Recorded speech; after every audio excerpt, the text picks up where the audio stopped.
Hey guys, welcome back to YouTube channel. So మేమైతే virtual wildlife safari park అయితే వచ్చేసామండి. ఎంట్రన్స్లో మనకి పెద్దగా యానిమల్ స్టాచ్యూస్ ఉంటాయన్నమాట. సో మేము అక్కడ మంచిగా ఫొటోస్ క్లిక్ చేసేసుకొని లోపలికి వెళ్ళాము. పర్ హెడ్ టికెట్ వచ్చేసి 40 రూపీస్ పడింది గైస్. మేము మా అమ్మమ్మ వాళ్ళతోని మా కజిన్స్తో అందరితో కలిసి వచ్చామన్నమాట. కజిన్స్ అంటే అందరూ చిన్నపిల్లలే అండి. సో ఇది ఒక పిక్నిక్ స్పాట్ లాగా ఉండడం వల్ల వాళ్ళు చాలా బాగా ఎంజాయ్ చేశారనమాట. వీళ్ళు మనకి యూనిక్ వేలో వర్చువల్ టెక్నాలజీని యూస్ చేసి యానిమల్స్ అనేది చూపించారు. సో గైస్, యాక్చువల్లీ మా అమ్మ వాళ్ళు వచ్చేసి బిహెచ్ఎల్లో అనమాట. అక్కడికి కొండాపూర్ అనేది చాలా దగ్గర ఉండడం వల్ల మేము ఈ పార్క్ అనేది చూస్ చేసుకున్నాము. సో మీరు వెళ్ళాలనుకుంటే ఈ పార్క్ వచ్చేసి కొండాపూర్లో నియర్ బొటానికల్ గార్డెన్ ఉంటుందన్నమాట. సో గైస్, ఈ పార్క్లో మనకి మెయిన్ స్పాటే వర్చువల్ జోన్ అనమాట. అక్కడ మనం ప్రోగ్రామ్స్ అవేవి చూడొచ్చు.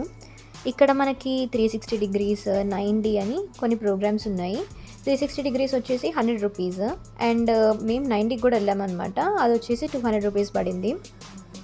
టికెట్ తీసుకున్న తర్వాత యాక్చువల్లీ చాలాసేపు వెయిటింగ్లో ఉండే అనమాట. ఒక నియర్లీ 2 hours ఉండే. ఆ రోజు రష్ మాత్రం బాగానే ఉండే గైస్. సో మేము కాసేపు బయటికి వెళ్ళి అలా స్నాక్స్ తినేసి చిల్ అయ్యేసి వచ్చామన్నమాట.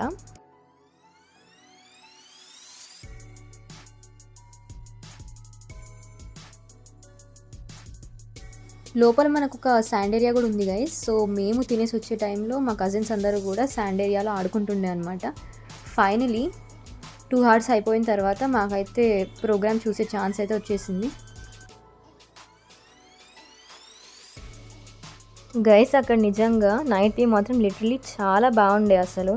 అండ్ మేము ఆ పార్క్ కొత్తలో పెట్టినప్పుడు వెళ్ళామన్నమాట. సో కొన్ని ప్లేసెస్ వరకు క్లోజ్డ్ ఉండే. నాకు తెలిసి ఇప్పుడు అవన్నీ ఓపెన్ అయిపోయి ఉంటాయి.